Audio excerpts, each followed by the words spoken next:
Welcome again to Architect Knowhow. This is where we discuss topics on architecture, architectural design and architectural practice. In this episode, I want to tackle a topic which every architectural Part 1 student and graduate faces when leaving the university environment to enter the work environment. Now, I'm going to focus on what the expectations are when entering the work environment.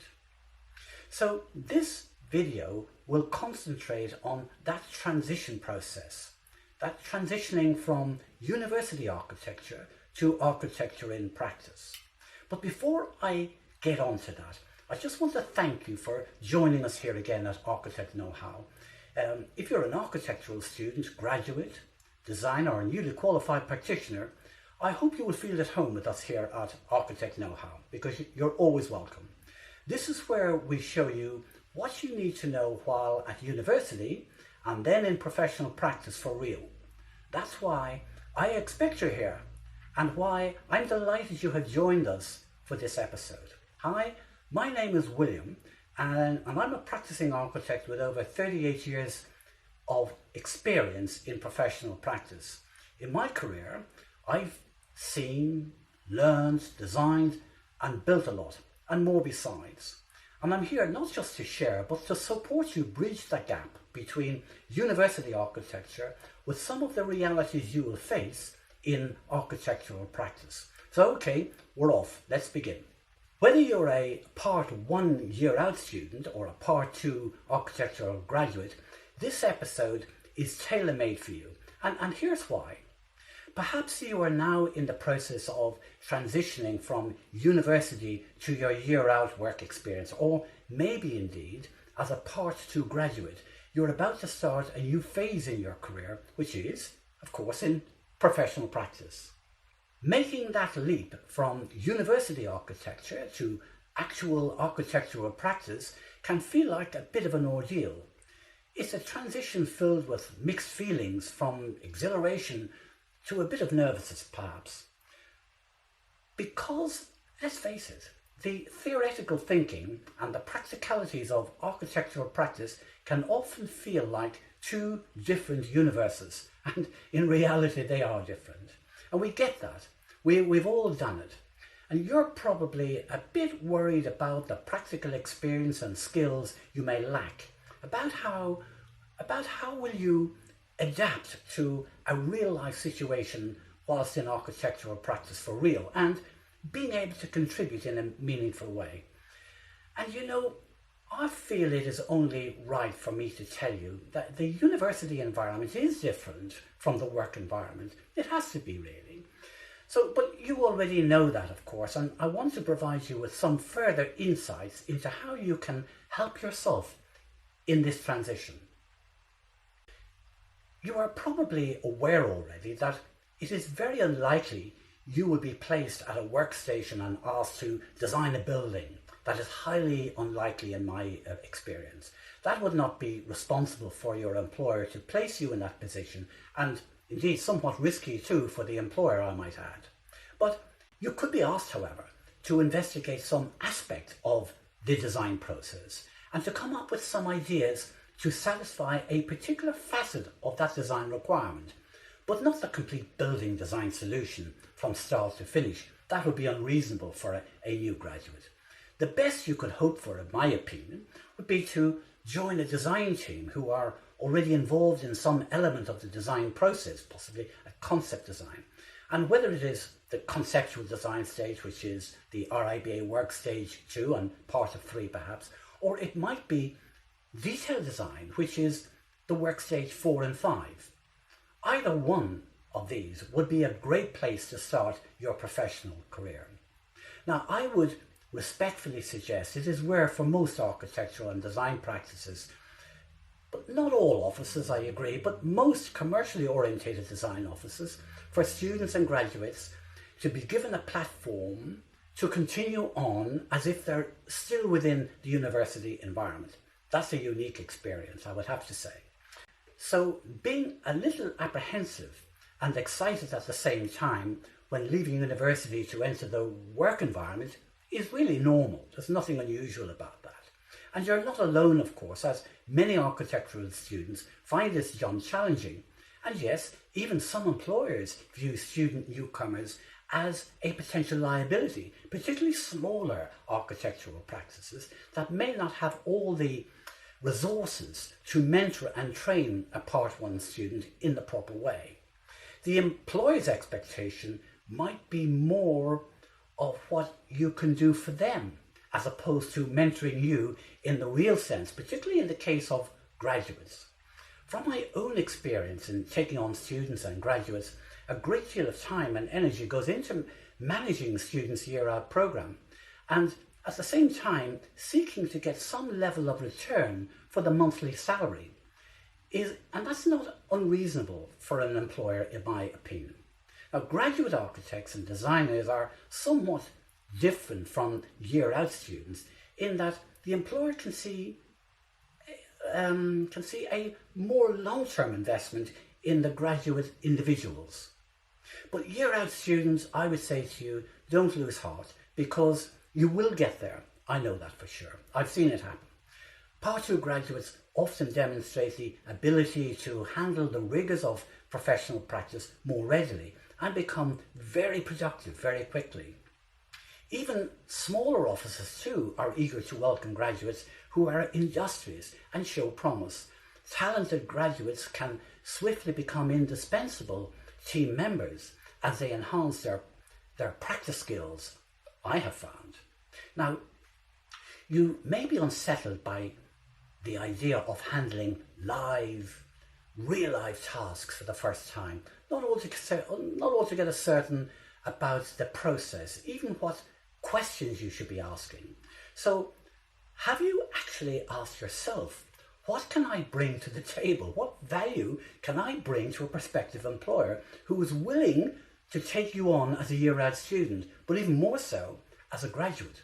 Therefore, have you thought about the skills you can offer a prospective employer? Now, I know you will be equipped with competent design skills and a portfolio of work experience to match that, and indeed to demonstrate those design skills. For most prospective employers, however, in architectural offices, that's a given. Your design skills are expected. Most employers will be asking themselves, what else can you do that will bring them a benefit to them? How will you be beneficial to them as an employee? Now, other design offices may be totally focused on design only, for which your unique design skills would be a very welcome attribute, forgive me. And I understand that. And there are those offices who are looking specifically for graduates with unique design skills, with the potential, of course, to consolidate their present teams and design business. Those offices are not the majority, I would have to suggest. I have to tell you that most architectural offices are not solely design focused. Architectural design, of course, is an important part of the architectural services architects provide, but it is carried out in conjunction with other design services also, like construction design, for example. So, what skills can you offer and provide that will take some pressure away from the employer? What can you offer that will take his or her headache away, that is? After all, that is why employees exist in any business, to take on and share the workload and get the job done, and usually within a time frame. So getting the job done might be preparing a planning submission, or it might be completing the construction design process for tendering purposes. So again, what can you do to take some pain away from your employer, who is clearly going to be more occupied with matters connected with the business of running and managing his or her practice, which incidentally are the practical realities as a partner or a director or a principal of an architectural practice. Now, I ran my practice for over 30 years as a practice principal, and I can say to you in all sincerity, when you take on staff or increase your teams in some way, you are looking to your people to contribute in a positive way, and for them to know in advance how to contribute in that way and effectively. Even as a student or a graduate, the same expectations will apply, albeit to a lesser degree perhaps, but the expectation remains. So try to make it easy for your employer, and they will like you for that. Now, speaking of likes, would you do me a huge favour? Give the like button a cactus. Many thanks for that. It is truly appreciated and it will help us a lot. I will tell Mario that that job is done. He'll be very pleased about that. Now, I will be referring to one particular aspect of work very soon and how you can contribute in a meaningful way. I'll be touching on matters surrounding preparing planning permissions and how you can help yourself in this regard. What you can do right now to demonstrate your usefulness to a prospective employer. I want you to be able to show why you are worthy of that vacant position in your prospective employer's office. That's why it is imperative for you to recognize what I'm about to tell you next, and it is this. 3 things. First, I would say the skills that you can bring to a potential or even a current employer are critical. Now, second, I would say understanding in advance the nature and extent of the work your prospective employer engages is also critical. And being in possession of some practical skills to suit your preferred employer is also critical. Now, one such skill in particular is being able to prepare a planning submission. That is, having a reasonable grip on the subject and being able to contribute to the design team or even take on a project yourself, albeit a more domestic scale perhaps, and under the watching brief of a senior colleague or even the practice partner or the director or the principal indeed. This is a very useful set of practical skills to have straight away. So consequently, knowing your way around the planning process, generally what's involved, what you should be thinking about up front, and where to start and what applies to a development site typically and generally is a good place to be. Now, regardless if it's a simple or complex house, say, a domestic or business premises extension, let's say, a medium-sized building project or a major project, the process surrounding planning is the same, but with varying levels of complexity, naturally. But the process is the same. The planning knowledge and information you hold is always an attractive asset for any employer, or potential employer for that matter, which might be your situation. I can tell you, if you're able to demonstrate to your employer, he or she can confidently delegate much of the work associated with preparing a planning submission, you are in a very good place. I have seen many students and graduates entering the work environment without being able to identify what practical skills they have to offer straight away. This puts the employer in a risk situation with regard to employing you over a competitor, let's say. You need to do yourself a favour and de-risk that situation and make it easier for your prospective employer to make you the preferred choice, the number one candidate that is. And that's exactly why I've written the second book in my pre-planning series, and it's titled Book 2, Site Research to Planning Decision. And this is to give you an opportunity to get into the number one position with a prospective employer. I'm not going to deliberate on this too long. I just want to tell you very little about it and then I want to push on. This second book of the pre-planning series is a dedicated go-to resource, I would say, for you as a student or a graduate or a new practitioner, and all designer practitioners that would be as well, seeking to become better informed about the planning submission process. It's a valuable information resource that will take you through many of the important topics connected with preparing a planning submission. And it is designed to stimulate the questions you should be asking yourself up front about your development site, about how to start and how to complete a planning submission competently and efficiently. Look, as I said, I'm not going to go on, I could go on, but I don't want to go on about it here because I want to move on with the rest of this video. I will say though, there is a megaton of insights and valuable information in this book, and it's all packed into 215 pages, which I obviously can't go through here. Now, I was going to tell you more about the contents and what that could mean for you, but I think that would be, I think you've already got the drift, and I don't want to abuse your time here. I really appreciate you being here, by the way, and following along with me here and giving your time to watching this episode. I know how valuable your time is, and I appreciate your time here. Truly grateful for that.